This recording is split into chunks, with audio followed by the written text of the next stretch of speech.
Oke, Assalamualaikum warahmatullahi wabarakatuh. Perkenalkan nama saya Beni Harja, SPDI, Guru PAI SMP Negeri 1 Payakumbuh. Pada kali ini kita akan membuatkan sebuah video tentang bagaimana peradaban Islam Daulah Bani Umayyah di Damaskus. Tentunya ini adalah merupakan bab yang kelima pada kelas 7 SMP. Sejarah berdirinya Daulah Bani Umayyah di Damaskus diawali dengan wafatnya Khalifah Ali bin Abi Thalib.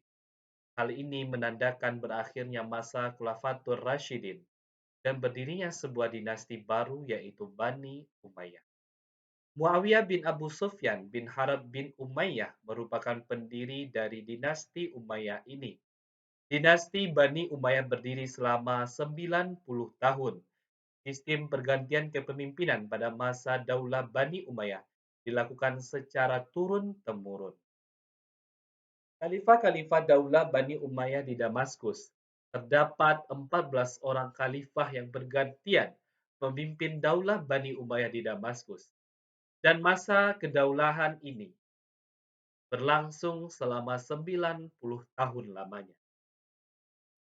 Untuk itu, agar kita lebih memahami tentang bagaimana kemajuan peradaban Islam pada masa Bani Umayyah di Damaskus, kita akan membahas pada yang pertama itu adalah pada bidang pemerintahan, di mana pada bidang pemerintahan sudah dibentuk 5 bidang yang dikenal dengan nama Diwan.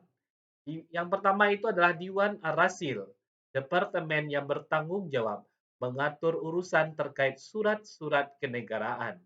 Yang kedua namanya adalah Diwan Al-Khatam, yaitu lembaga yang bertanggung jawab atas urusan pencatatan, melakukan registrasi, dan membuat salinan atas semua yang dibutuhkan khalifah.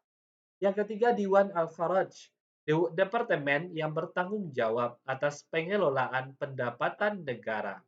Yang keempat, Diwan Al-Barid, departemen yang bertanggung jawab mengirim berita dari pusat ke daerah ataupun sebaliknya.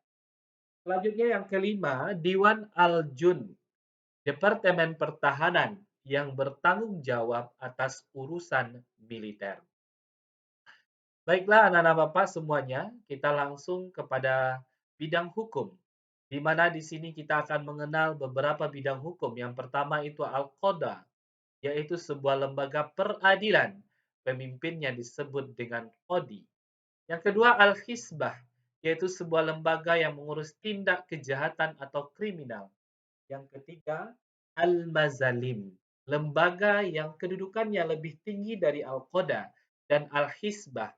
Lembaga ini bertugas memeriksa dan mempertimbangkan kembali keputusan hukum yang ditetapkan oleh Qadi. Baiklah anak-anak Bapak semuanya, kita masuk kepada bidang sosial.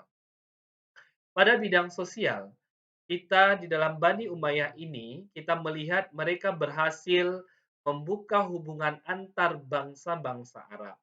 Yang kedua, bangsa-bangsa yang dikuasai yaitu Mesir, Persia, dan bahkan sampai ke Eropa. Melahirkan ide-ide baru, khususnya pada bidang seni dan ilmu pengetahuan. Pada bidang ekonomi, Daulah Umayyah di Damaskus membuka jalur perdagangan dengan membangun pelabuhan, mencetak mata uang khusus, mengumpulkan pajak, memberikan gaji tetap bagi para pegawai dan pejabat sehingga meningkatkan kesejahteraan rakyat. Pada bidang keagamaan, dibangunnya Masjid Agung yang disebut dengan Masjid Damaskus. Dibangunnya sebuah kota bernuansa Islam yang disebut dengan kota Khairaun. Yang selanjutnya, Imam Mazhab, Imam Hanafi, dan Imam Malik. Dalam bidang hadis ada Umar bin Abdul Aziz. Selanjutnya, bidang tasawuf, Hasan al-Basri dan Rabi'ah al-Adawiyah. Pada bidang tafsir, ada Abdullah bin Abbas, Abdullah bin Mas'ud, Sa'ad bin Zubair, dan Mujahid lainnya.